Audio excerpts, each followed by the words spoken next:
It was a cold, moonless night when I found myself in the depths of our university's library.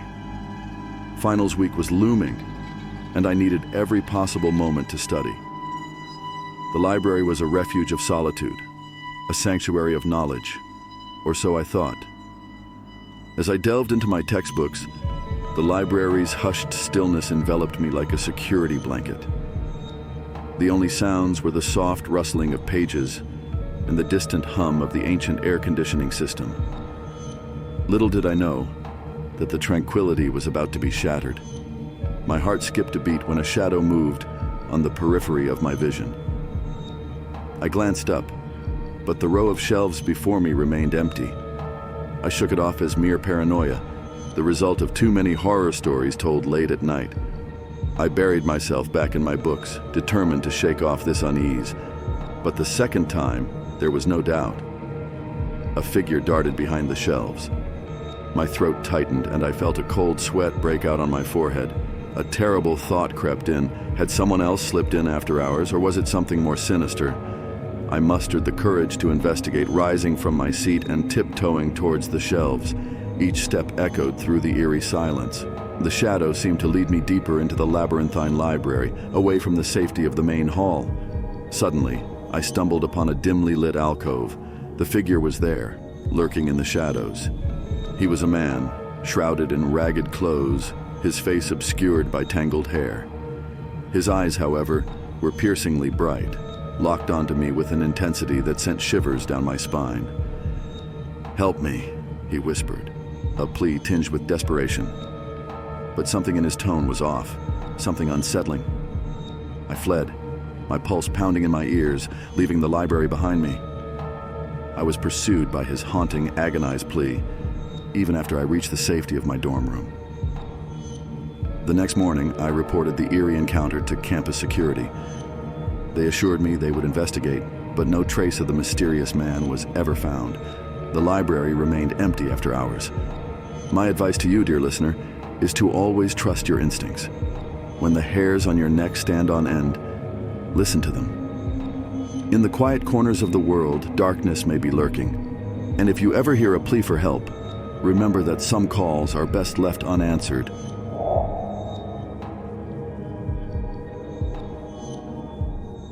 I was just a kid when it happened, innocent and wide-eyed, with a thirst for adventure that led me to our local library.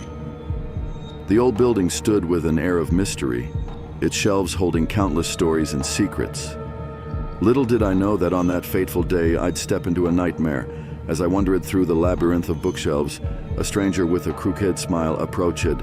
He introduced himself as Mr. Harlow, a librarian known for his vast knowledge of the occult. He spoke with an unsettling fascination for the eerie and unknown, and my curiosity got the best of me.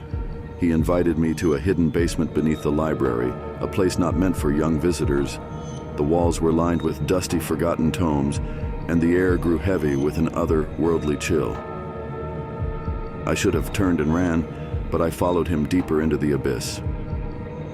In the dim, flickering light, Mr. Harlow told me a tale of a cursed book that could reveal unimaginable horrors. He insisted we find it, believing it held the key to unlocking the unknown.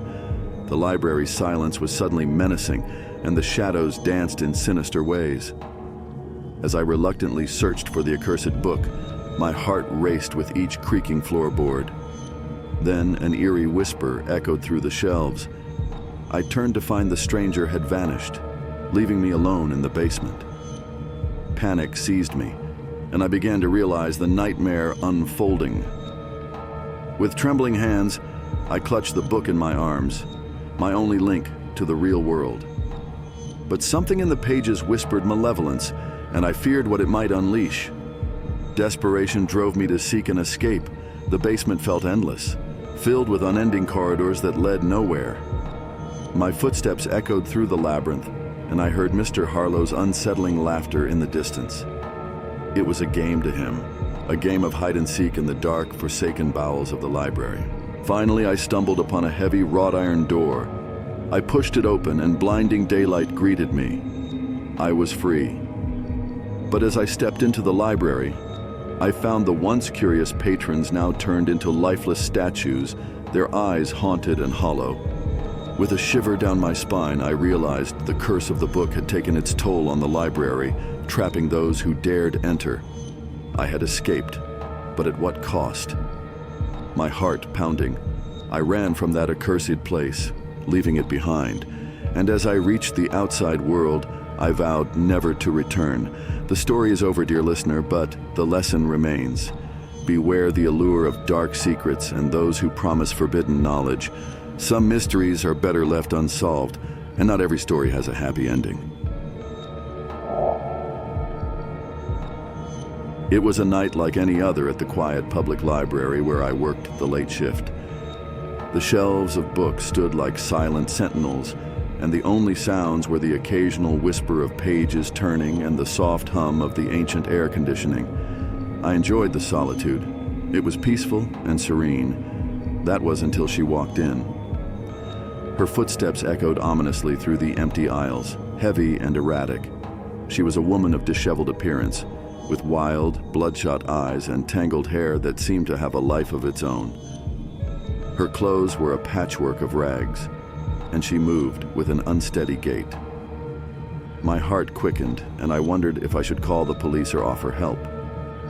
Before I could decide, she approached the circulation desk, and her voice, barely a whisper, sent shivers down my spine. "I need a book." I tried to maintain my composure and asked, "What book are you looking for?" She stared at me with those vacant eyes, and I noticed her hands were trembling. "A book about how to escape the darkness, how to silence the voices in my head."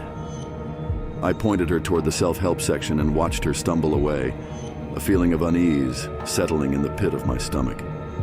As she reached for a book, her hand brushed against a dusty old tome.